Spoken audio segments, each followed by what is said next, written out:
Alors bonjour, bonsoir. Nous commençons tout le temps par l'hymne à la sagesse. Plus pur que le pur argent, et plus précieuse qu'un trésor, tel est le prix de la sagesse.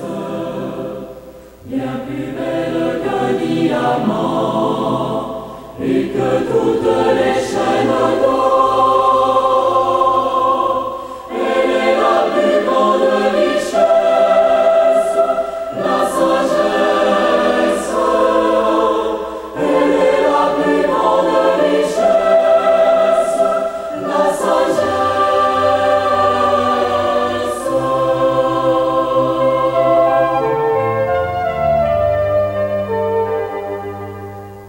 Elle devance nos désirs et vient s'offrir pour les combler, car elle est toute bienveillance.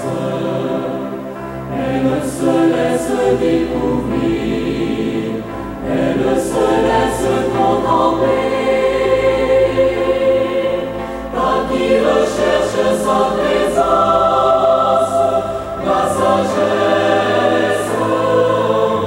Par qui recherche sa présence, la sagesse.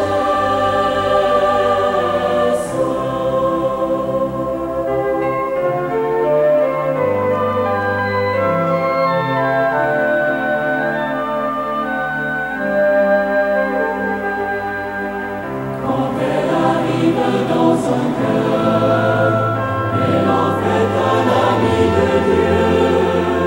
Et l'introduit à ses demeures. Elle est sa compagne, sa sœur. Elle est sa chance d'être heureux.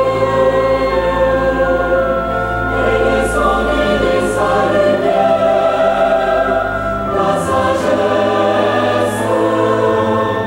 Elle est son guide et sa lumière, la sagesse.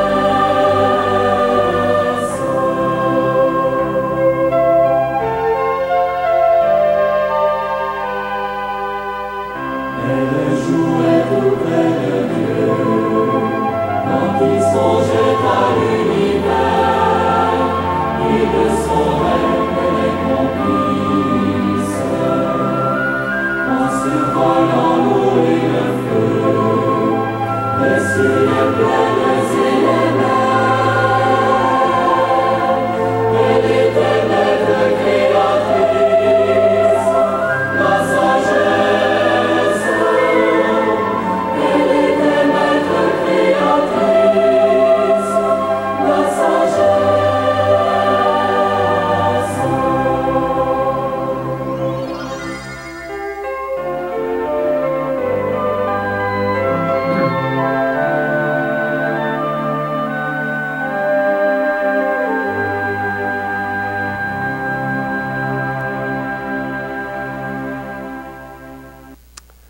Alors voilà.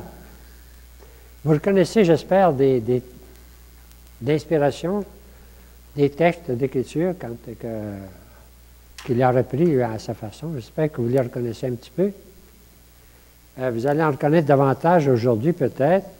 Je retourne au début, simplement, quand il parle de comment elle est précieuse, plus belle qu'un diamant, la plus grande richesse. Elle devance nos désirs.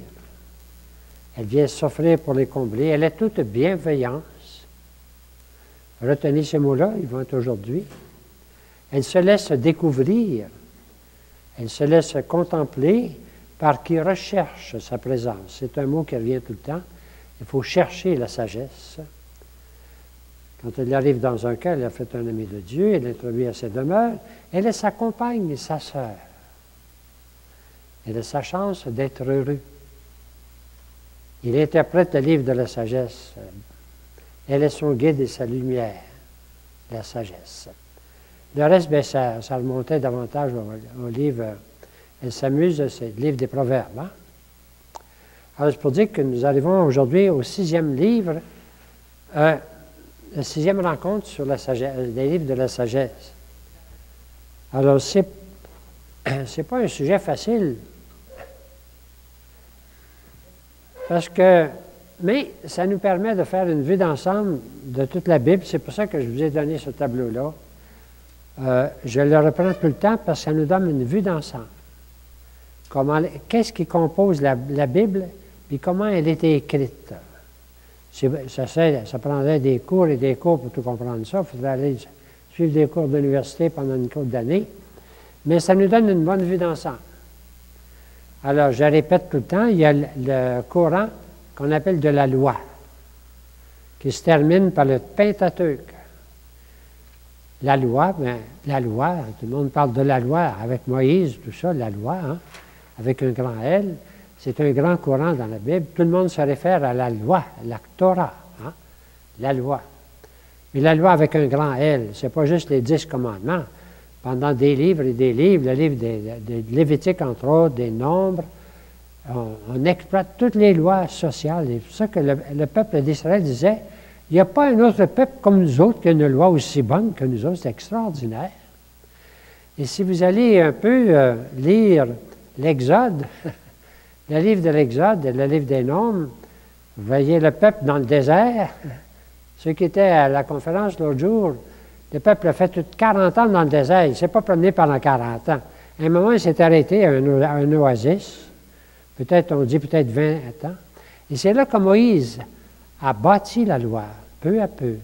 La loi qui compose tous les aspects, pas les aspects moraux, sociaux, tout ça, liturgiques, tout ça.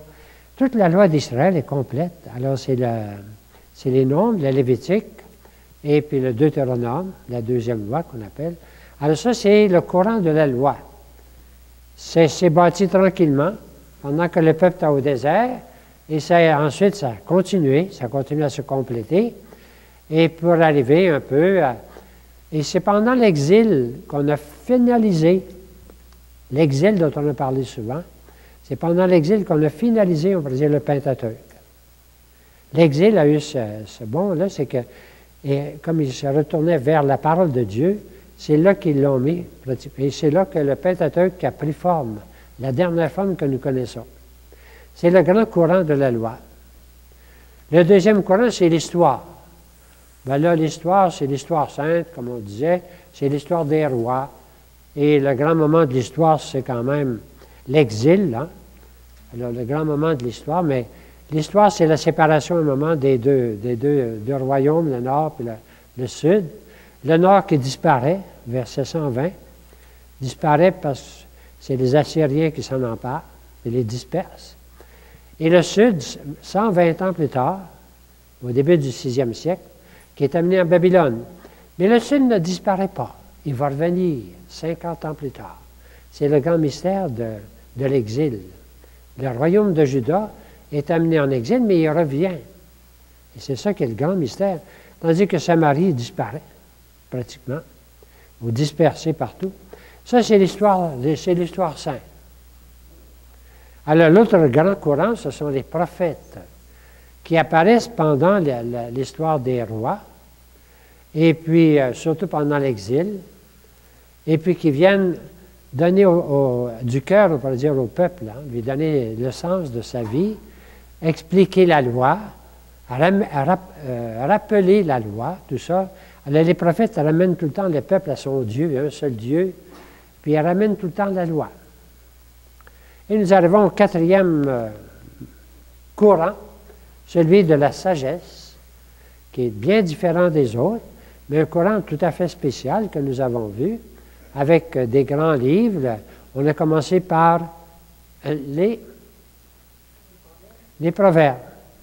Les proverbes. Ben, les proverbes ont été recueillis ensemble à ce moment-là, mais ça datait du début, même avant Salomon. Les proverbes. Le deuxième, c'était Job, oui. Job. On avait Job parce qu'on l'a joint au prophète. On pourrait le joindre aussi aux sages. Tu sais, j'ai des livres comme ça qui sont ambivalents. Et puis ensuite, on a vu Le Qoéleth. Qoéleth. Le Qoéleth, c'est-à-dire l'Ecclésiaste. Et puis, vous vous souvenez du chant de l'Ecclésiaste? Moi, l'Ecclésiaste. Alors, c'était... oui. Alors, il se prend pour un autre. Mais en même temps, il est moins négatif qu'on pense. Et le dernier qu'on a vu la dernière fois, c'est l'Ecclésiastique ou le Siracide. Une foule de conseils. Le plus grand livre de la Bible, 53 chapitres, plein de conseils de toutes sortes. Hein? Alors, aujourd'hui, nous abordons le dernier de tous, le livre de la sagesse. Il est presque en dehors. C'est le dernier livre écrit de l'Ancien Testament. Il est ici, le dernier des derniers. Il y en a qui disent 30 ans avant Jésus-Christ, mettons 50 ans avant Jésus-Christ. Un auteur qui dit, bien, quand il a été écrit, Sainte Élisabeth a déjeuné. Une façon de dire qu'on approche de Jésus, très proche. De plusieurs façons. D'abord au niveau chronologique, on approche de la fin de l'Ancien Testament, de tout ce qui préparait Jésus. Et Jésus arrive, c'est la Nouvelle Alliance, le Nouveau Testament. Il va venir accomplir tout ce qui était préparé, tout ce qui était annoncé. Alors, ça va tout s'accomplir en Jésus-Christ. Alors, le livre de la sagesse, on pourrait dire, il prépare Jésus-Christ de plus proche.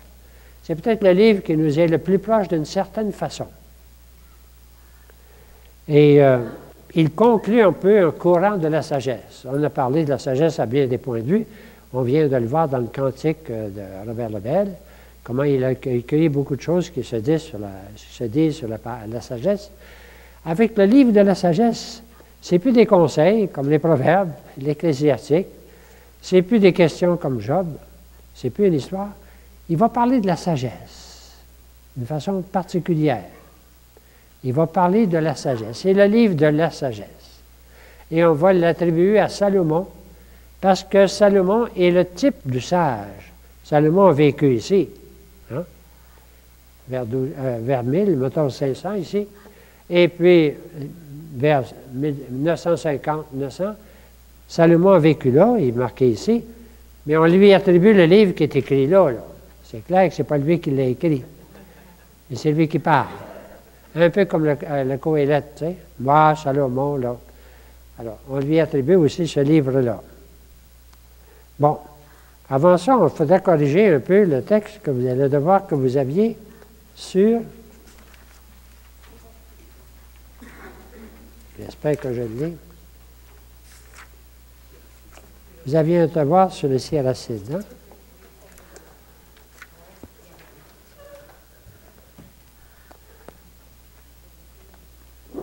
Vous n'avez pas de problème, pas de questions? Bon, on va le repasser rapidement. Alors là, je vous disais, à lire le texte, remarquez où l'on parle de l'amitié. Il parle de tout. Alors, une belle phrase, c'est « Des paroles aimables multiplient les amis ». C'est bon pour aujourd'hui, hein? Le contraire fait des ennemis. Où il parle d'humilité, plus tu es grand, plus il te faut d'humilité. Il parle des rois aussi. Hein? D'aumône, comme l'eau éteint le feu, ainsi l'aumône efface les péchés. De l'orgueil. Pourquoi s'enorgueillit-il?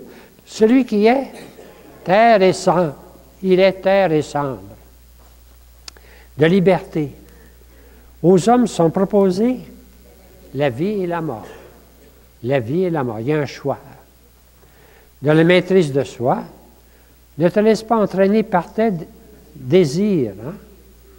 À chacun sera donné selon son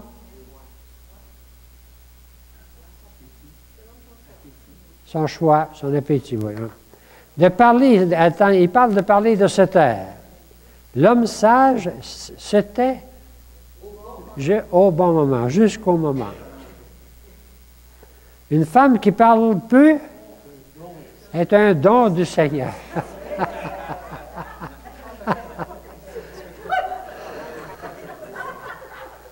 Il y en a d'autres, hein? Je n'ai pas mis beaucoup de choses sur la femme, il en parle souvent.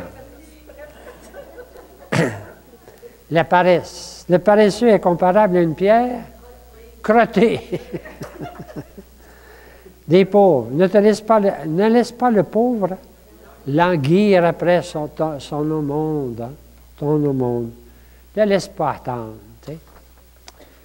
Des richesses, l'insomnie que cause la richesse finit par décharner quelqu'un.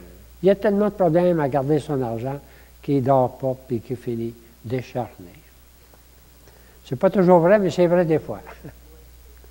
Des sons. C'est saisir une ombre et poursuivre le vent que de tenir compte des songes.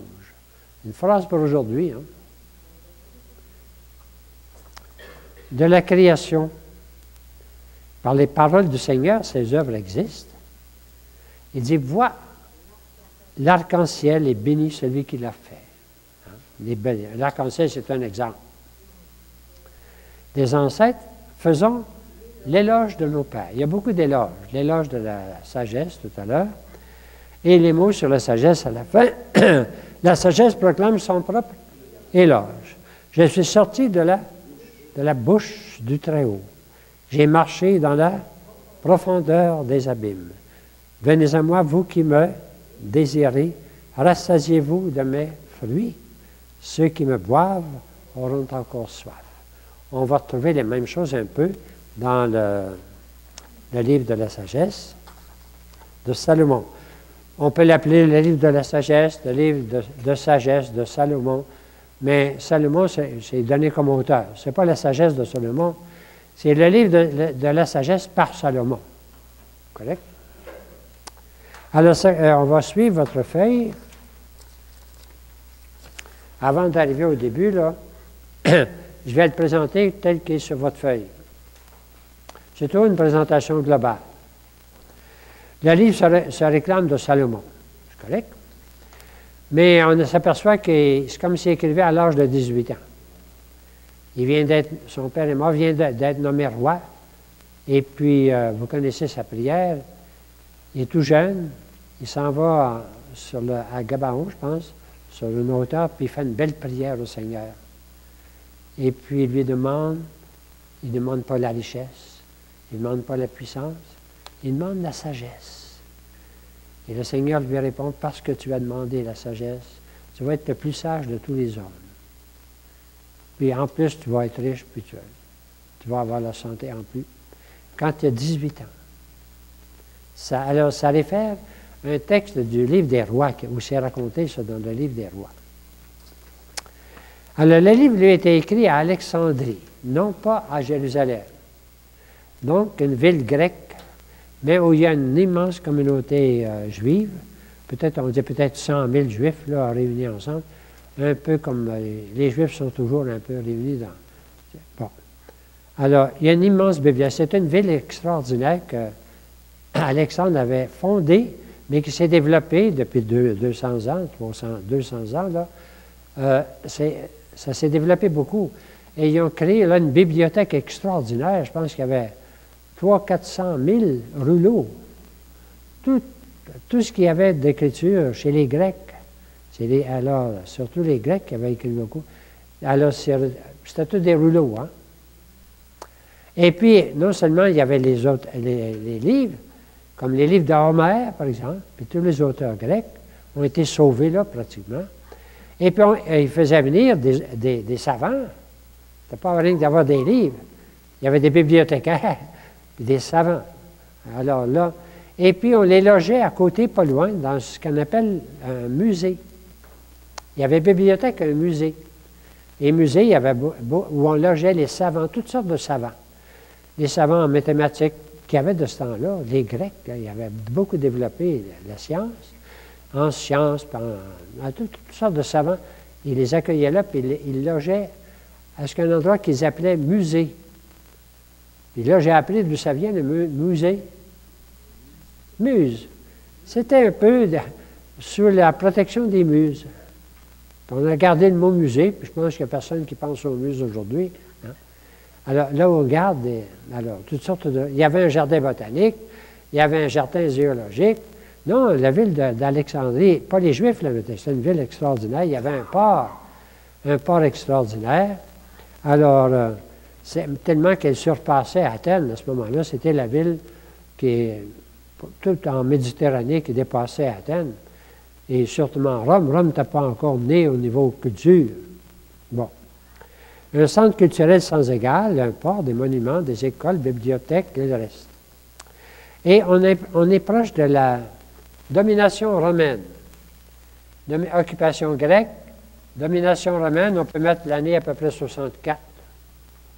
Quand les Romains finissent par s'emparer de tout le monde, s'emparent même de la Grèce, ils s'emparent d'Athènes, ils s'emparent de Carthage, ils s'emparent de tout le monde qui va devenir le monde romain. Au moment où Jésus est né, c'est la grande Pax Romana qu'ils appellent, la paix romaine. Une façon de dire la paix, mais c'était Rome qui avait imposé sa volonté partout autour de la Méditerranée. Et c'est dans ce contexte-là que va être écrit le livre de la sagesse en grec, parce que la culture reste grecque. Et la langue qui se répand, elle reste grecque.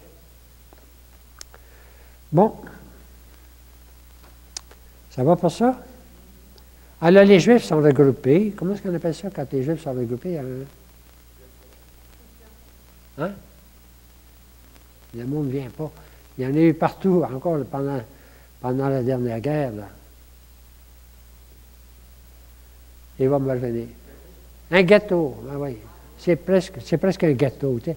Un ghetto pas négatif, là, comme prison, comme il y a eu en Hollande, tu sais, comme il y a eu à des places. Mais un ghetto, c'est-à-dire qu'ils vivaient leur religion ensemble, entourés d'un monde juif, grec. Et c'est là qu'on va traduire la Bible en grec. Et ça, c'est un moment extraordinaire. Traduire la Bible en grec. Ça fait déjà 2 siècles que ça a été fait. À Alexandrie. On dit à peu près au 3e siècle. Tu sais. Il y a toute sorte une légende alentour de ça. C'était supposé être 70 savants qui sont séparés, puis ils l'ont tous traduit, puis ils sont tous arrivés en même traduction. En tout cas, de toute façon, il y a une légende là-dessus. On appelle ça la Septante, 70. Et ils ont commencé par traduire la loi, évidemment.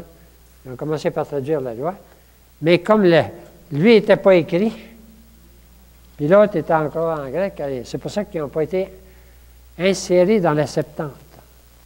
Et parce qu'ils n'ont pas été insérés dans la Septante, les Juifs, plus tard, ne les ont pas acceptés.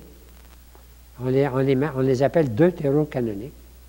Et parce que les Juifs ne les ont pas acceptés parce qu'ils étaient en colère contre les chrétiens, là, on est au 2e siècle après Jésus-Christ. Eh bien, les protestants ne l'ont pas accepté. Ça fait que ces 2 livres-là sont un peu deutérocanoniques. Nous autres, c'est des livres de la Bible autant que les autres. Et puis, c'est pour ça qu'il faut les trouver à la fin de la Bible. Hein? Si vous cherchez dans votre Bible, c'est la page.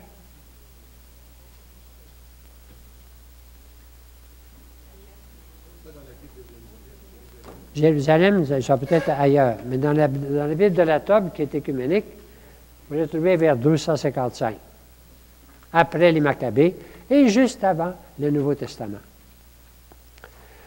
Alors, ça va pour ça. Bon, c'est un texte qui va être ajouté à la Septante par les chrétiens, et non pas par les Juifs.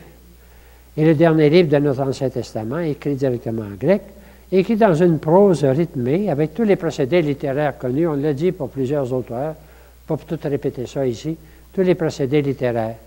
C'est un savant, un homme de lettres, qui connaissait beaucoup de choses, connaissait même les philosophes grecs, il connaissait la littérature grecque.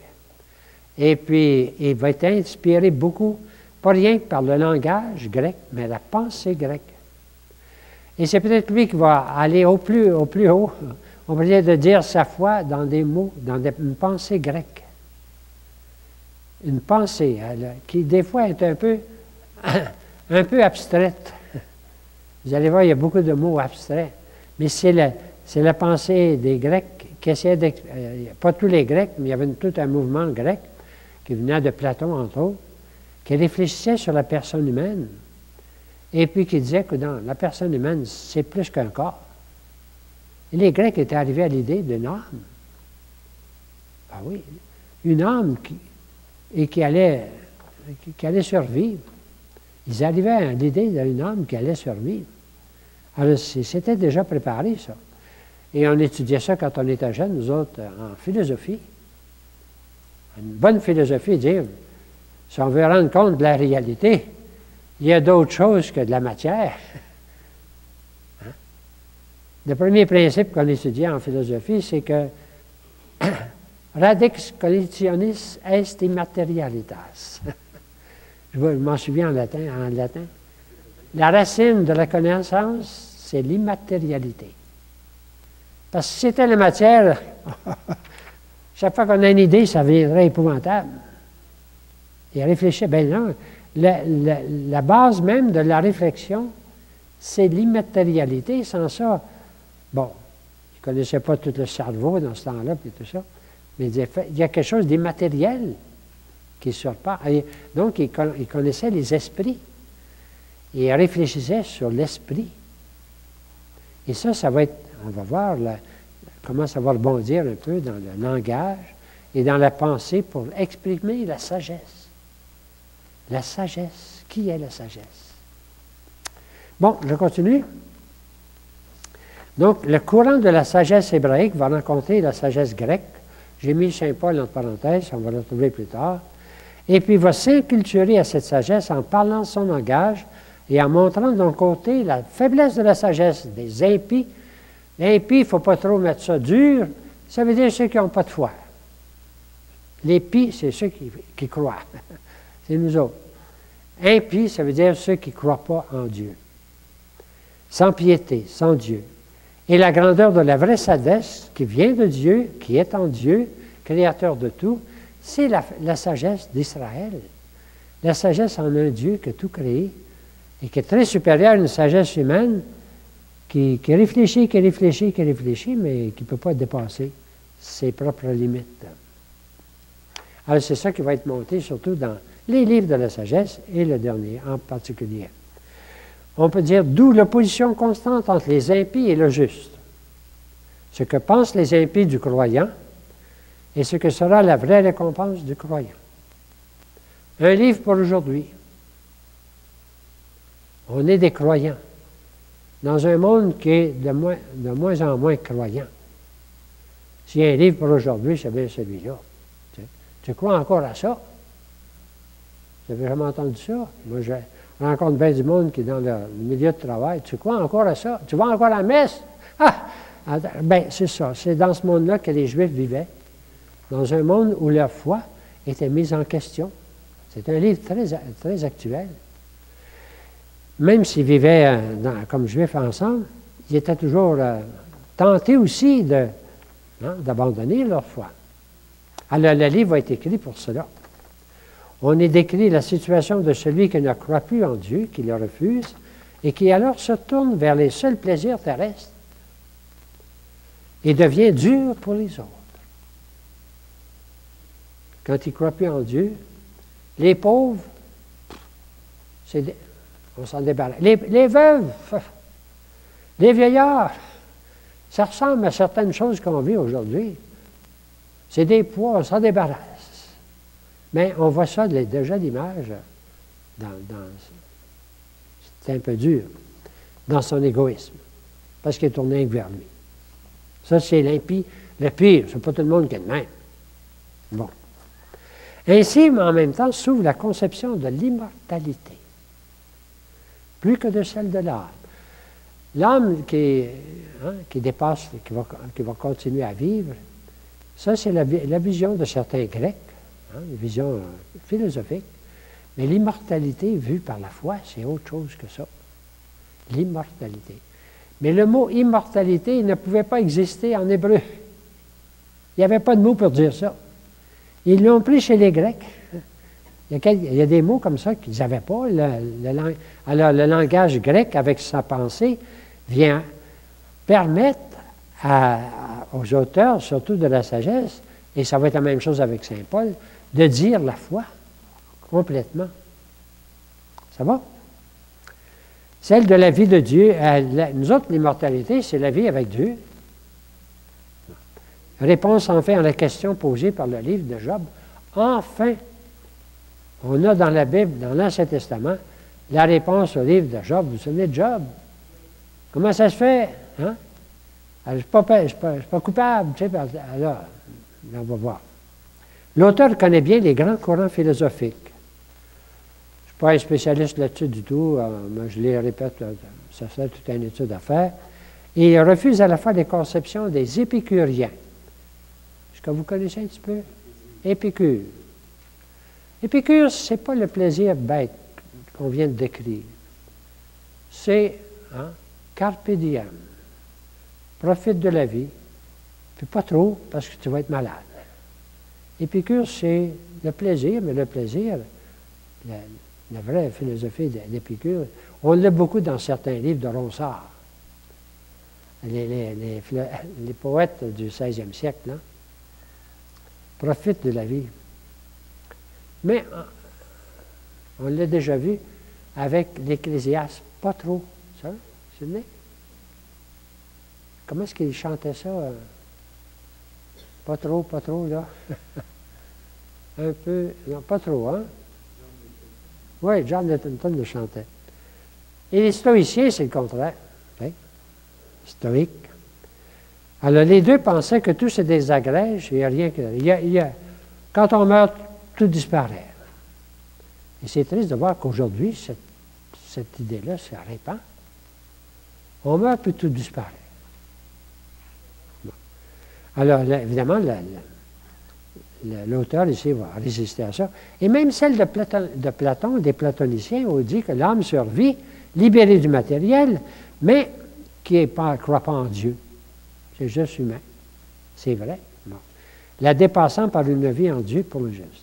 Alors, on voit comment la sagesse d'Israël vient s'appuyer sur celle des Grecs, la dépasser et montrer comment sa sagesse est supérieure.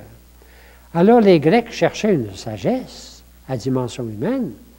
L'auteur montre que la vraie sagesse est donnée par Dieu. Nous sommes à l'orée du Nouveau Testament. J'ai pris ça d'un auteur. Élisabeth est déjà née. La mère de Jean-Baptiste. Parce qu'elle était vieille quand Jean-Baptiste est né. Vous vous souvenez de ça?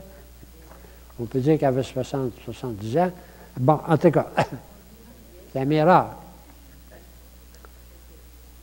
Voilà un peu comme... ça va pour l'introduction? C'est pour placer l'affaire. Alors, le plan, bien ici, ça commence par une exhortation, les premiers chapitres, c'est assez long. Exhortation aux puissants. C'est Salomon qui se permet de parler, c'est pas lui qui parle, mais de parler aux puissants pour le roi. Alors, aimez la justice, vous qui gouvernez la terre. Prêtez l'oreille, vous qui dominez sur les foules.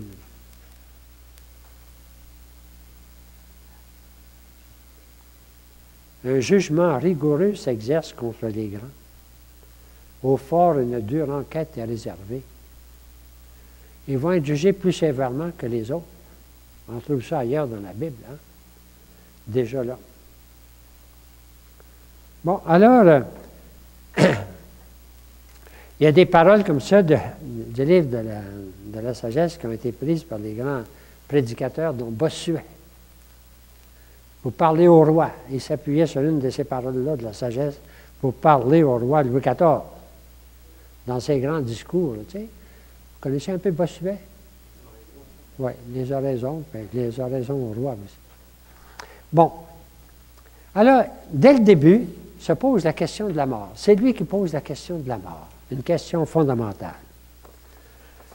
Parce que pour lui, c'est fondamental. La mort, c'est se posait déjà à Job. Hein? Alors, puis il nous donne, on va dire qu'il nous donne tout de suite en partant une réflexion. Ça ne serait pas facile, on va lire des textes qui ne sont pas faciles, mais qui sont fondamentaux, qui nous disent notre foi dans ce qui est de plus fondamental, puis ce qui est de plus beau aussi. Hein? Alors, ça ne serait pas des textes faciles comme les proverbes. Là. Dieu n'a pas fait la mort. Il ne se réjouit pas de voir mourir les êtres vivants, car il a créé tous les êtres pour qu'ils subsistent. c'est quelque chose. Dieu n'a pas fait la mort, il a fait la vie. Il ne se réjouit pas de voir mourir les êtres vivants, car il a créé tous les êtres pour qu'ils subsistent.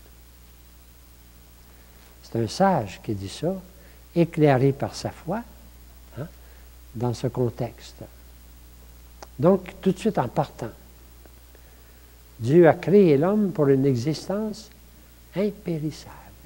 Un mot qui n'existait pas en hébreu. Impérissable. Il a fait de lui une image de ce qu'il est en lui-même. Alors, il cueille ce qui était dit déjà dans la Genèse, mais il en fait sa foi, puis il l'exprime. Dieu a créé l'homme pour une existence impérissable. C'est notre foi d'aujourd'hui, hein? Quand on hésite sur notre foi, il faut revenir à la base.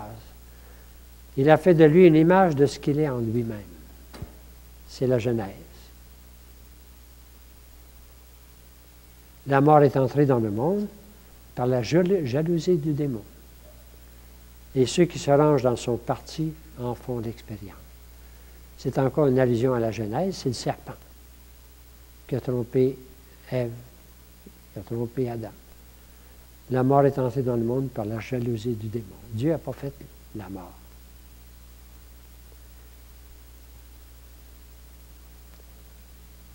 Deux grandes phrases en partant. En partant, deux grandes phrases.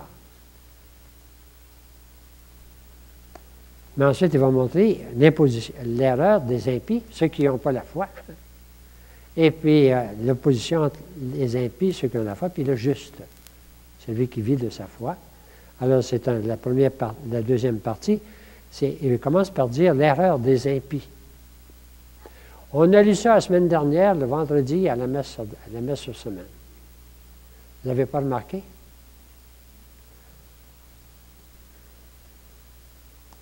Les impies se disent entre eux avec de faux raisonnements. Notre vie ressemble à un nuage. Profitons, jouissons, opprimons le pauvre, la veuve, opprimons tout le monde.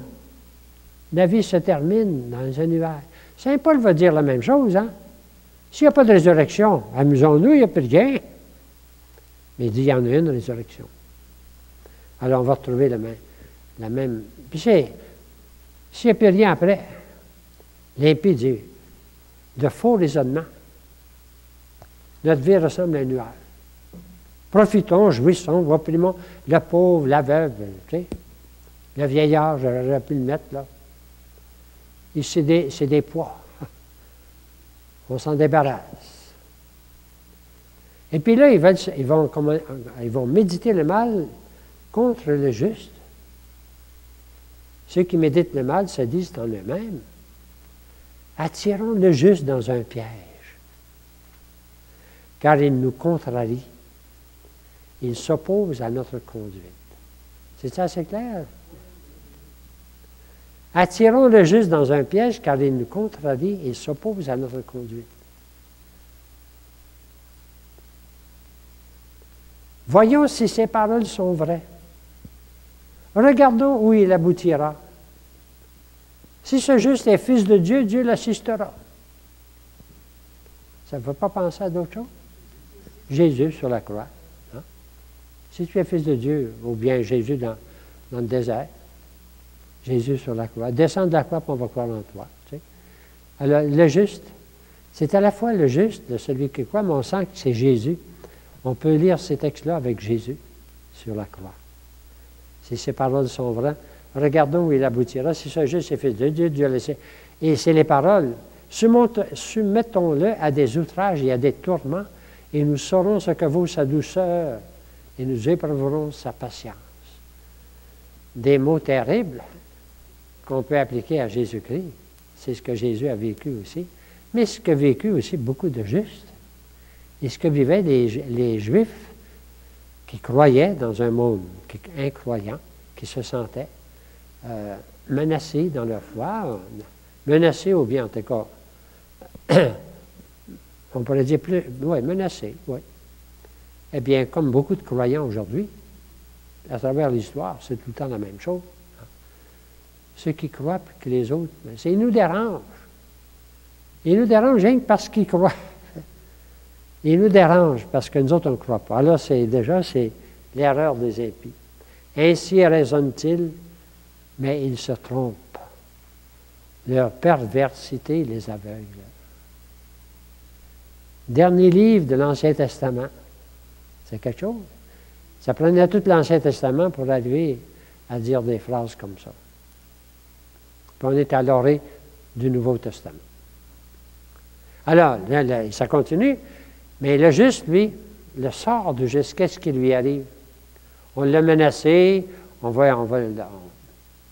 les hommes des justes, elles, sont dans la main de Dieu, et nul tourment ne les atteindra plus. On pourrait écrire ça à bien des places, sur une carte mortuaire. Ah ben oui, c'est notre foi. Les âmes des justes sont dans la main de Dieu, nul tourment ne les atteindra plus. C'est notre foi d'aujourd'hui, devenue vraie après la résurrection du Seigneur, après la mort de Jésus. Mais déjà, on sent que cette foi-là est préparée. Je mettrais ça facilement dans une carte mortuaire. Moi. La mienne, si vous voulez. Aux yeux des insensés, ils passaient pour morts. Pourtant, ils sont dans la paix. Aux yeux des insensés, ils passèrent pour morts. Pourtant, ils sont dans la paix. Et c'est un auteur de l'Ancien Testament qui dit ça. Alors donc, c'est un sommet. Hein? Même si, selon les hommes, ils ont été châtiés, leur espérance était pleine d'immortalité. Hey, voici un mot, hein? Un mot qui n'existait pas. Leur espérance est pleine d'immortalité. C'est la première fois qu'on a ça dans l'Ancien Testament.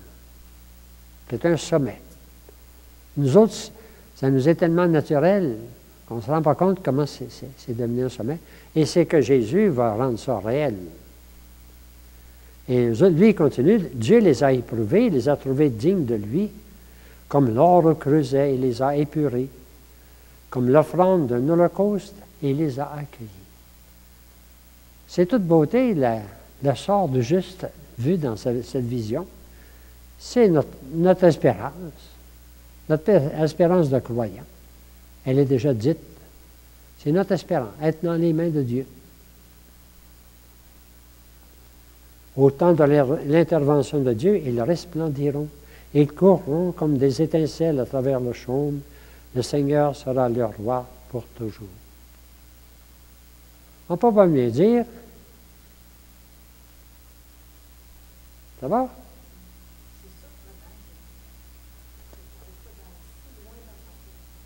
Bien, c'est la fin de l'Ancien Testament. C'est pas loin. C'est juste avant Jésus-Christ. Est-ce que ce livre-là était connu à Jérusalem, dans Jésus?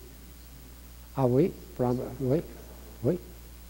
Les chrétiens ont accepté la Bible de la Septante, puis ils ont introduit ces livres-là dans la Bible.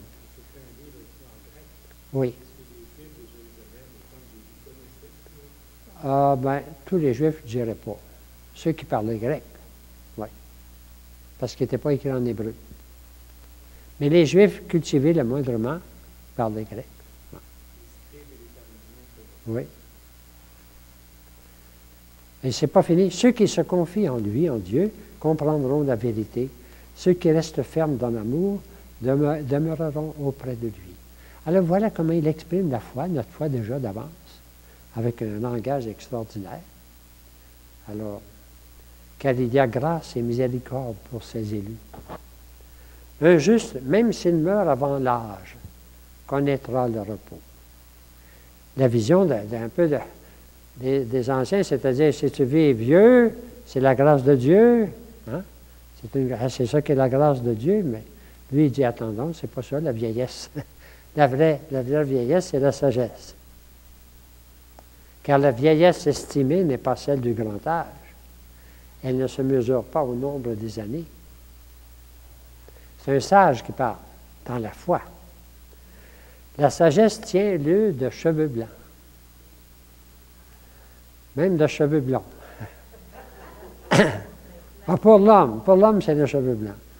L'âge de la vieillesse, c'est une vie sans tache. Devenu agréable à Dieu, il a été aimé. Alors le juste se tiendra debout, avec une belle assurance, face à ceux qui l'opprimèrent. Alors, je ne sais pas si vous voyez, il est bien écrit, il a commencé par dire ce que pensaient les impies, puis les menaces. Ensuite, il dit ce qui arrive aux justes. Alors, il va monter ensuite, excusez, les justes vivent pour toujours, leur salaire dépend du Seigneur et le Très-Haut prend soin d'eux. C'est notre foi. Mais les pauvres impies se rendent compte de ça. D'après ce qu'il écrit, lui, alors là, il commence à regretter. À cette vue, les impies seront secoués d'une peur terrible, stupéfaits de les voir sauvés contre toute attente. Ça va? Et la gloire des Juifs, les justes vivent pour toujours, le Très-Haut prend soin d'eux. Alors, c'est plus, vous comprenez, Job, sa question est répondue. Job, il ne voyait pas plus que sur terre. La justice n'est pas là, ça ne marche pas. Puis tout à coup, on se rend compte qu'on s'en va en Dieu. La réponse est là. La réponse, elle est en Dieu. Correct? Voilà l'entrée de son volume. C'est pas facile, mais c'est des beaux textes, des belles qui invitent à la réflexion. Alors, c'est le départ. J'avais tout le bas de la feuille ici. Je l'ai passé rapidement. Je n'ai pas tout mis, là, mais c'est juste la façon, c'est d'en mettre assez pour qu'on puisse suivre son raisonnement. On a vu la première partie du livre de la sagesse qui exprime la foi en la vie avec Dieu. Alors là, donc, c'est pour dire que c'est un couronnement de toute la... Les autres auteurs, jusque-là, n'osaient pas dire ça, ne pouvaient pas dire ça. Tout à coup, on s'aperçoit que c'est le couronnement. Alors, mais ça continue ensuite sur la sagesse. Alors, comme tous les autres auteurs, bien, il va faire l'éloge de la sagesse. Il va nous la faire comprendre maintenant davantage. La sagesse qui est créatrice, la sagesse qui vient de Dieu, et le reste. Lui, il va nous la décrire. Alors, c'est le livre qui parle de la sagesse, plus que les autres. Tout ce qu'on a vu, il y en a qui me disent c'est l'Exode, parler de la mort et de la résurrection, mais il arrive à l'éloge de la sagesse. On va encore lire plusieurs textes. Il y en a qui vont sembler un petit peu abstraits, mais c'est sa façon de parler. Voici comment il nous propose maintenant de dire qui elle est. La sagesse brille et ne se flétrit pas.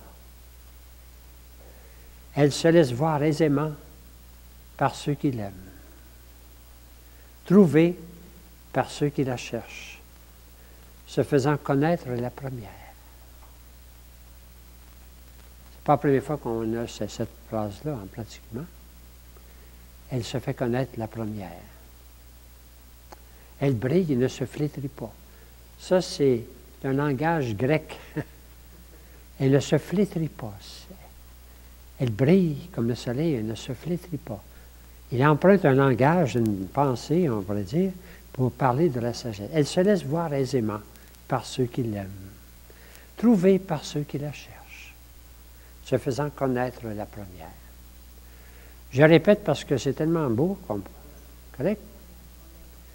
Elle devance leur désir, se montrant à eux la première. Et celui qui la cherche dès l'aurore ne se fatiguera pas, il la trouvera assise à sa porte. On l'avait déjà vu avec d'autres. Hein? Si vous la cherchez, elle va être assise à la porte.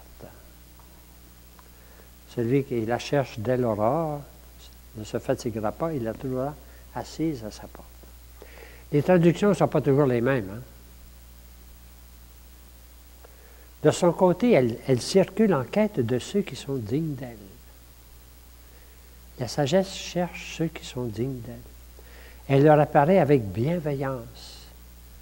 Vous avez remarqué le mot bienveillance dans le chant de Robert Lebel tout à l'heure. Elle leur apparaît avec bienveillance. Il y en a qui en ont fait le thème du carême, hein? La bienveillance. Elle leur apparaît avec bienveillance sur leur sentier. Et dans chacune de leurs pensées, elle vient à leur rencontre. La sagesse vient à notre rencontre. C'est pas rien que... Oui, elle se révèle à celui qui la cherche, mais elle nous cherche bien plus qu'on la cherche. Ça s'applique à Jésus, ça s'applique à Dieu, ça s'applique à l'Esprit, si vous voulez. Alors, Salomon va maintenant nous la révéler. Il a commencé par nous dire ça, comme tout à l'heure, il va commencer par 2 phrases. Ici, il commence par 2 phrases. Hein? Alors, je les répète. La sagesse brille, ne se flétrit pas. Elle se laisse aisément trouver. Elle devance nos désirs. Maintenant, il va nous la révéler. Qu'est-ce que la sagesse? Quelle est son origine? Je vais l'annoncer sans vous cacher les mystères. Le titre que j'avais mis au début, c'est pas moi qui l'invente, il est dans là, c'est l'éloge de la sagesse. Bon, les Grecs, Aristote puis les autres avaient développé ce qu'on appelle l'éloge. Comment est-ce qu'on fait l'éloge de quelque chose ou de quelqu'un? Ah, pour faire son éloge, on va dire la nature, l'origine puis l'action, ce qu'elle fait. Alors c'est le modèle qu'il va prendre, le modèle grec, on pourrait dire, pour nous parler de la sagesse. Qu'est-ce que la sagesse? C'est la première fois qu'on en parle directement. Je monterai jusqu'au principe de son existence. J'exposerai au grand jour la connaissance de sa réalité.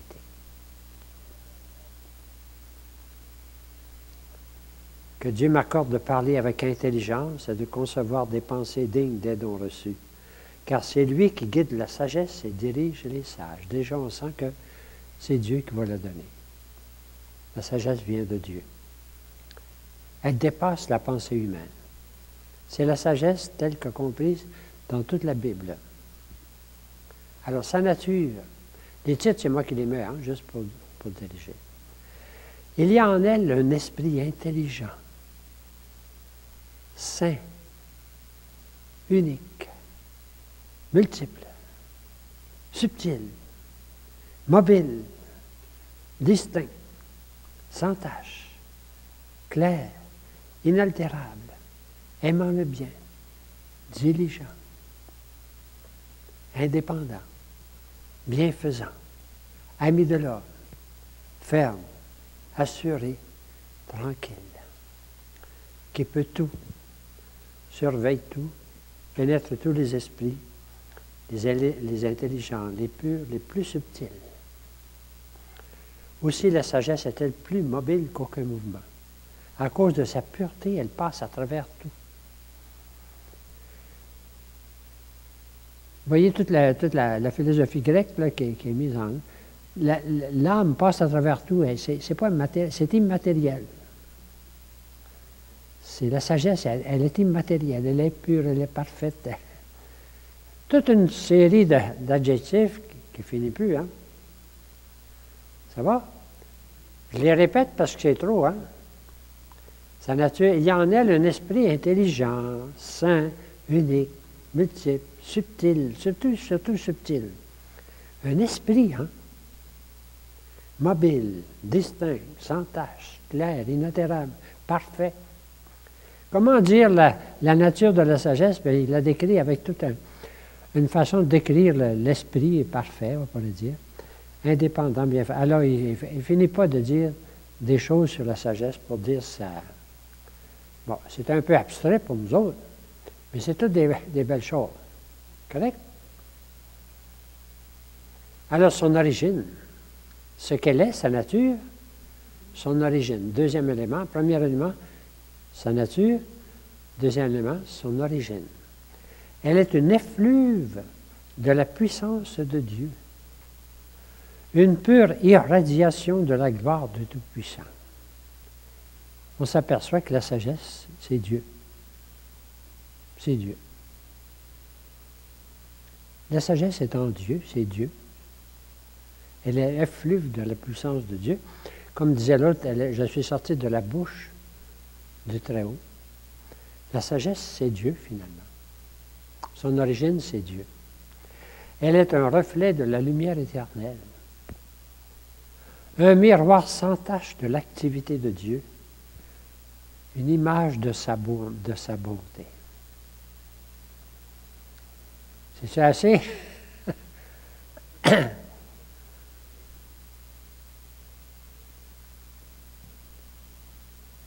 Alors, je cite ici juste un extrait de Saint Paul qui va parler de Jésus-Christ, qui va nous dire, il est l'image de Dieu invisible. Premier-né de toute créature, car en lui tout a été créé.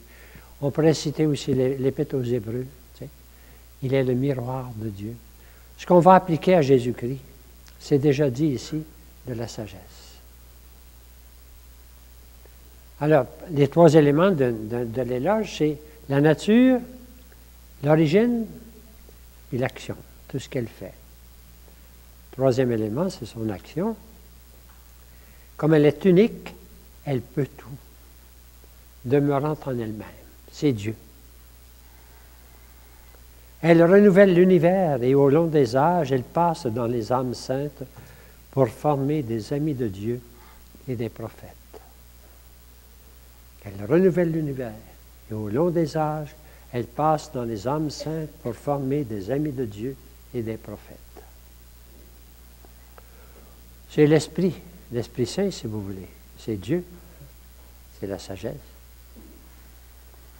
Car seuls sont aimés de Dieu ceux qui partagent l'intimité de la sagesse. On partage son intimité. Dans le chant de Robert Lebel, il y avait « Elle nous invite dans sa demeure ». Elle est plus radieuse que le soleil et surpasse toutes les constellations. Comparée à la lumière, sa supériorité éclate et la nuit succède à la lumière. La nuit succède à la lumière parce que la lumière ne suffit pas. Elle s'étend avec force d'une extrémité du monde à l'autre et elle gouverne l'univers avec bonté. Il va décrire ensuite comment la sagesse... C'est Dieu qui gouverne tout l'univers. Qui gouverne tout l'univers, qui l'a créé. Hein?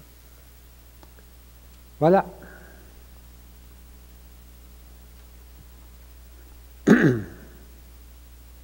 Bon, c'est les grands éléments de comment l'éloge de la sagesse. Ce qu'elle est dans sa nature, c'est la perfection même. C'est Dieu. Esprit, comment dire de Dieu, esprit, le pur esprit. C'est la pureté d'un esprit. Il n'y a rien de matériel.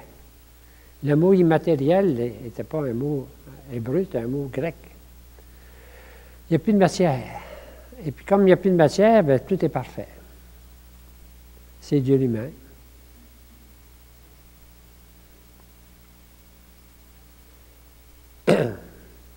Alors maintenant, il fait un autre pas et maintenant il raconte son expérience à lui. C'est Salomon qui parle. À 18 ans. J'ai dit 18 ans, c'est comme ça qu'on peut le comprendre.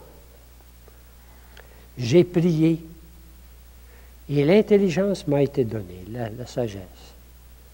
J'ai supplié et l'esprit de la sagesse est venu en moi.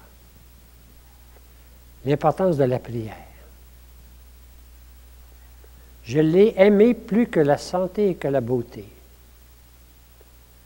Je l'ai choisi de préférence à la lumière, et tous les biens me sont venus avec elle.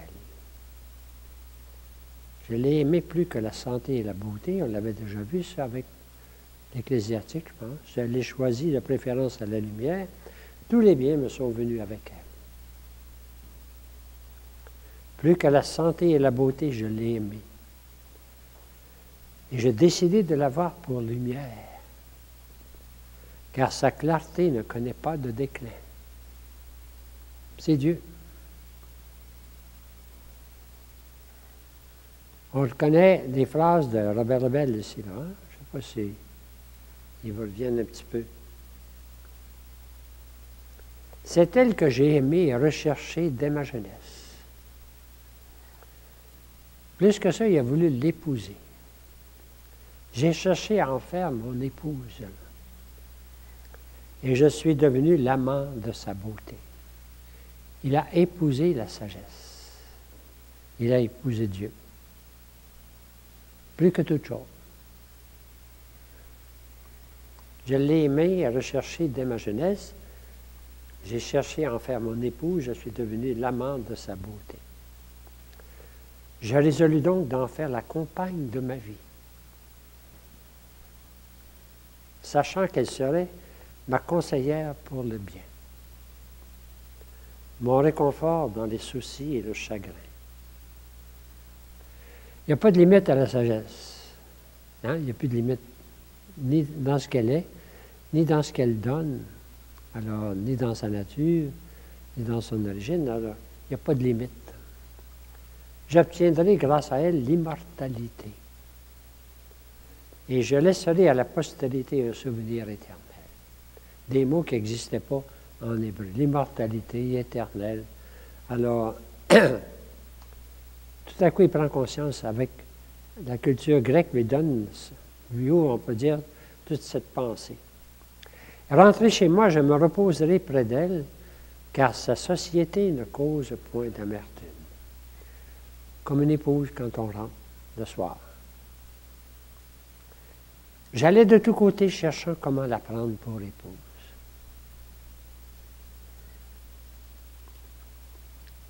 Ça va? Il donne son expérience. Il a désiré depuis toute sa jeunesse. Il l'a choisi comme épouse. Et puis, il l'a choisi. Maintenant, il s'aperçoit qu'il ne peut pas, tout seul. Pourtant, je savais que je n'obtiendrais pas la sagesse autrement que par un don de Dieu. C'est un grand pas, ça aussi, hein? Je ne l'obtiendrai pas que par un don de Dieu. Il se rend compte que c'est l'auteur, c'est pas Salomon tel quel. Salomon qui... La sagesse, je ne peux pas l'avoir par moi-même, ça va être un don de Dieu. Alors, qu'est-ce qu'il va faire? Il va prier. Je me tournai donc vers le Seigneur et le priai en disant de tout mon cœur. Vous connaissez la prière de Salomon? On la trouve dans le livre des Rois. Lui, il la reprend à sa façon. On la retrouve dans notre bréviaire, nous autres, tous les samedis. La 3e semaine, je pense. Je pense que c'est la 3e semaine dans le bréviaire. Donne-moi la sagesse assise auprès de toi. Donne-moi la sagesse assise auprès de toi. J'aime beaucoup la traduction du bréviaire. Donne-moi la sagesse assise auprès de toi. Mais là, c'est marqué, c'est une autre traduction. Donne-moi la sagesse qui est auprès de ton trône. J'aime mieux la sagesse assise auprès de toi. Ça dépend des traductions. Alors, c'est la grande prière de Salomon qui est reprise ici du livre des Rois. Je disais tout à l'heure qu'il était monté, qu'il avait fait une grande prière, puis Dieu lui avait dit, parce que tu n'as pas demandé ni la richesse ni la santé, tu as demandé la sagesse. Tu vas l'avoir, tu vas être le plus sage de tous les hommes. Voici un peu sa prière. Je vais la dire lentement, correct? Dieu des pères et Seigneur miséricordieux, qui a fait l'univers par ta parole, qui a fait l'univers par ta parole, qui a formé l'homme par ta sagesse, afin qu'il domine sur les créatures appelées par toi à l'existence, qu'il gouverne le monde avec piété et justice, et rende ses jugements avec droiture d'âme. Donne-moi la sagesse qui partage ton trône, et ne m'exclus pas du nombre de tes enfants. Vois, je suis ton serviteur, le fils de ta servante, un homme faible, dont la vie est brève, bien démuni dans l'intelligence du droit et des lois. C'est toi qui m'as préféré pour être le roi de ton peuple. Tu m'as ordonné de bâtir un temple sur ta sainte montagne. Près de toi se tient la sagesse, qui connaît tes œuvres et qui était présente lorsque tu créais le monde. Elle sait ce qui est agréable à tes yeux, ce qui est droit selon tes commandements. Fais-la descendre des cieux saints. Du trône de ta gloire, daigne l'envoyer, pour qu'elle peine à mes côtés et que je connaisse ce qui te plaît. Elle qui sait comprend tout, elle me guidera dans ma conduite avec mesure et elle me protégera par sa gloire. Ainsi mes actes pourront être agréés. Je jugerai ton peuple avec équité et serai digne du trône de mon Père. C'est le jeune Salomon qui prie.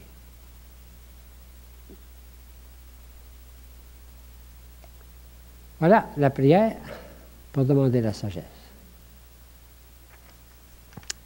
Bon, c'est pas tout à fait fini. Le livre continue beaucoup. Mais tout à coup, on a un acte de foi au Dieu créateur extraordinaire.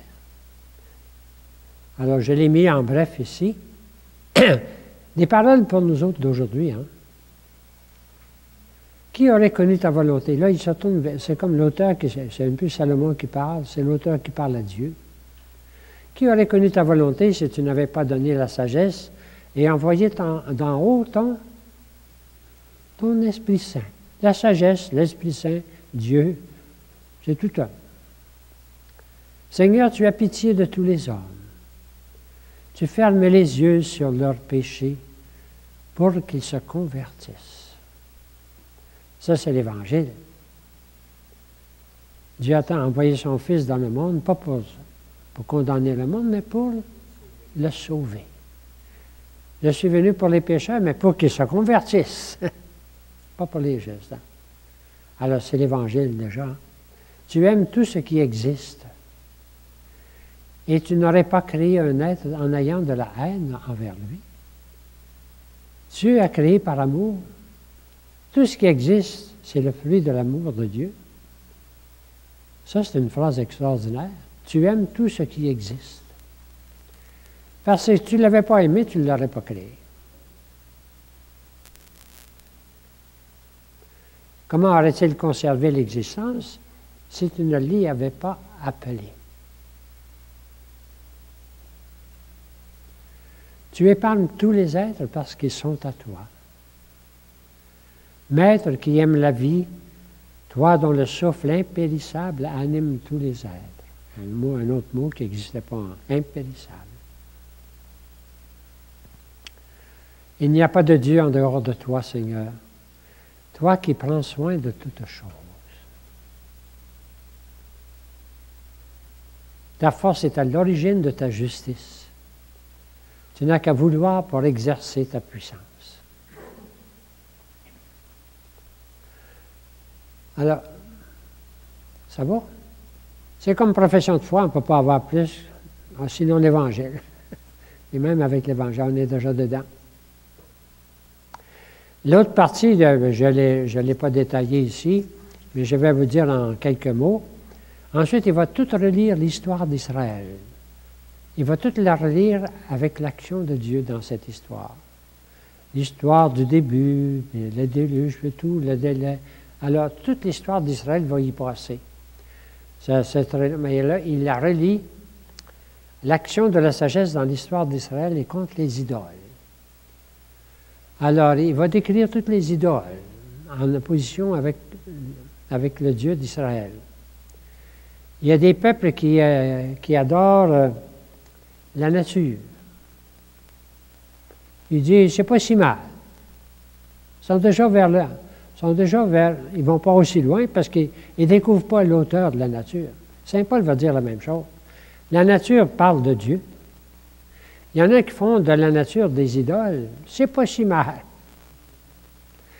Il y en a qui font de la nature, ils vont de leur Dieu, des statues qu'ils font avec leurs mains, puis des choses qui ne voient pas, puis qui ne marchent pas. Puis il dit, c'est pas bien, c'est moins bon.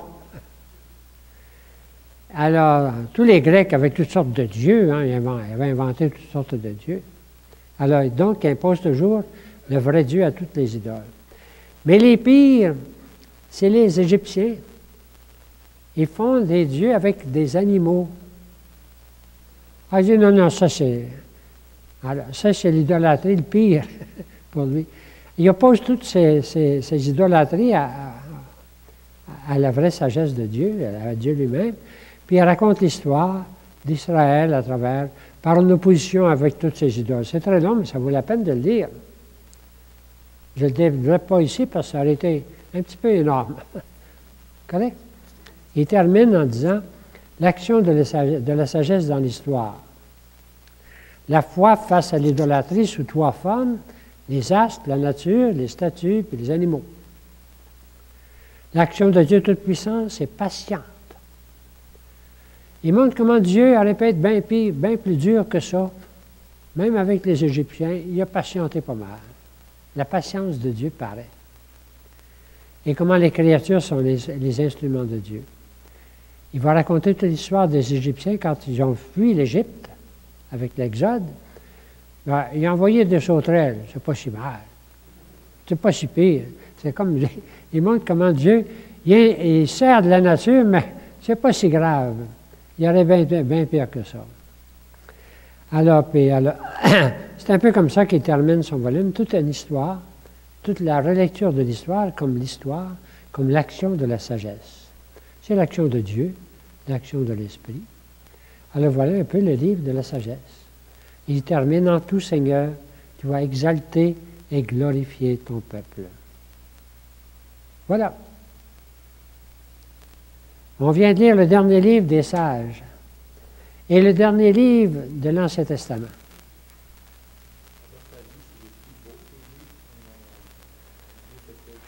C'est le plus beau, mais ce n'est pas le plus facile. Dans le sens, c'est moins facile que tous les petits conseils là, de Siracide, parce qu'il nous élève. Hein? Ah oui, c'est le sommet. D'après moi, c'est le sommet. Oui, le sommet de la foi d'Israël.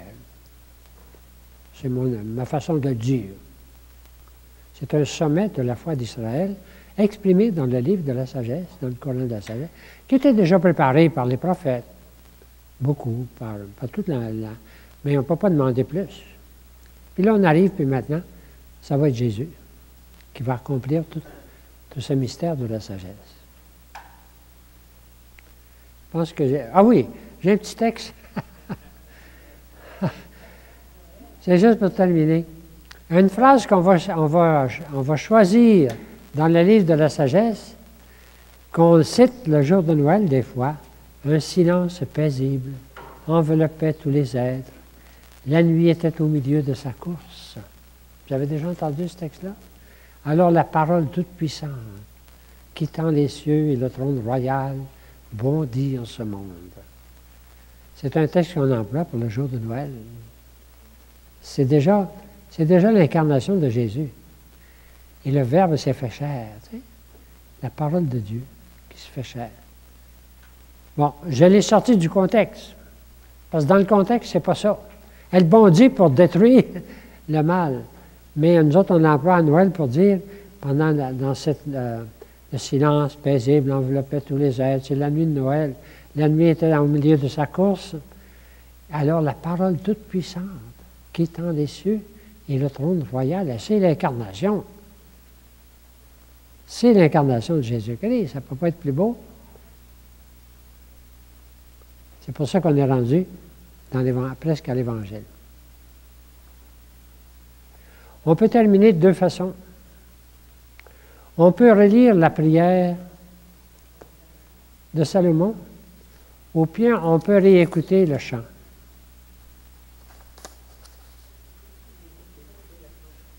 Hein?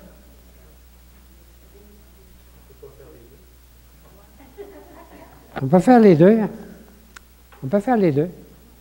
On peut voir comment le Père de Montfort, notre fondateur, a introduit dans son livre L'amour de la sagesse éternelle la prière de Salomon, quand il nous parle de la prière. C'est le modèle parfait de la prière.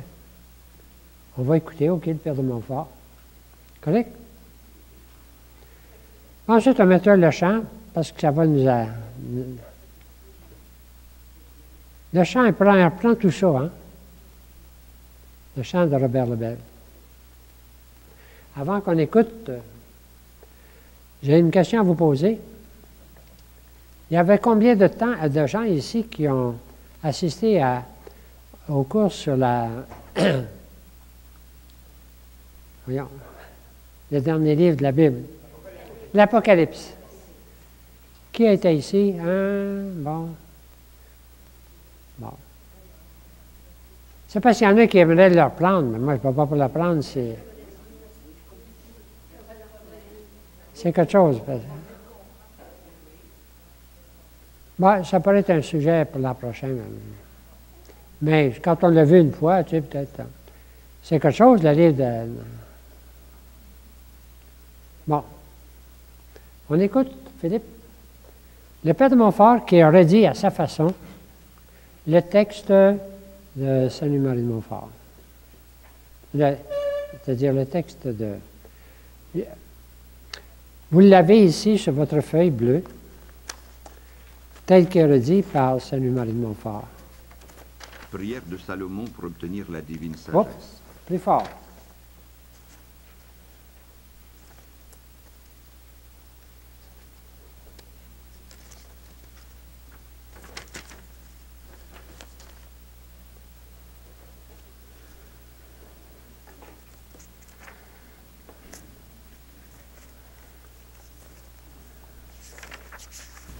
Prière de Salomon pour obtenir la divine sagesse. Dieu de mes pères, Dieu de miséricorde, qui avez fait tout par votre parole, qui avez formé l'homme par votre sagesse, afin qu'il eût la domination sur les créatures que vous avez faites, afin qu'il gouvernât le monde dans l'équité et la justice, et qu'il prononçât les jugements avec un cœur droit, donnez-moi cette sagesse qui est assise auprès de vous dans votre trône.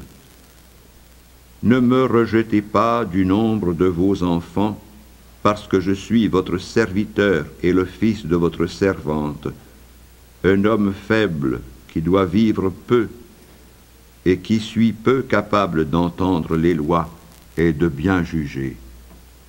Car, encore que quelqu'un paraisse consommé parmi les enfants des hommes, il sera néanmoins considéré comme rien si votre sagesse n'est point en lui. Votre sagesse est celle qui connaît vos ouvrages, qui était présente lorsque vous formiez le monde, et qui sait ce qui est agréable à vos yeux, et quelle est la rectitude de vos préceptes. Envoyez-la donc de votre sanctuaire qui est dans le ciel, et du trône de votre grandeur, afin qu'elle soit et qu'elle travaille avec moi, et que je sache ce qui vous est agréable. Car elle a la science et l'intelligence de toutes les choses. Elle me conduira dans toutes mes œuvres, avec une exacte circonspection, et elle me protégera par sa puissance. Ainsi, mes actions seront agréées de vous. Je conduirai votre peuple avec justice, et je serai digne du trône de mon Père. Car qui est l'homme qui puisse connaître les desseins de Dieu, et qui pourra pénétrer ce que Dieu désire? Les pensées des hommes sont timides, et nos prévoyances sont incertaines, parce que le corps qui se corrompt appesantit l'âme, et cette demeure terrestre abat l'esprit dans la multiplicité des soins qui l'agitent. Nous ne comprenons que difficilement ce qui se passe sur la terre, et nous ne discernons qu'avec peine ce qui est devant nos yeux. Mais qui pourra découvrir ce qui se passe dans le ciel, et qui pourra connaître votre pensée, si vous ne donnez vous-même la sagesse, et si vous n'envoyez votre Esprit Saint du plus haut des cieux, afin qu'il redresse les sentiers de ceux qui sont sur la terre, et que les hommes apprennent ce qui vous est agréable. Car c'est par la sagesse, ô Seigneur, que tous ceux qui vous ont plu dès le commencement ont été guéris. Plus pur que le pur argent, et plus précieuse qu'un trésor, tel est le prix de la sagesse, bien plus belle qu'un diamant, et que toutes les chaînes d'or. Elle est la plus grande richesse, la sagesse. Elle est la plus grande richesse, la sagesse.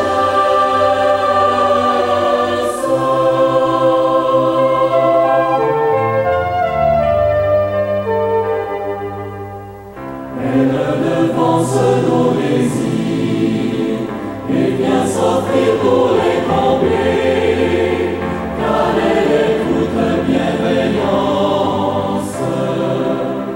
Elle se laisse découvrir, elle se laisse contempler, par qui recherche sa présence, la sagesse.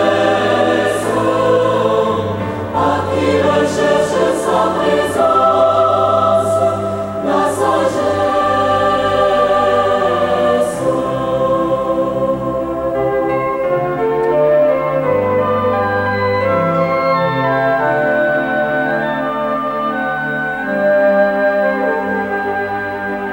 Quand elle arrive dans un cœur,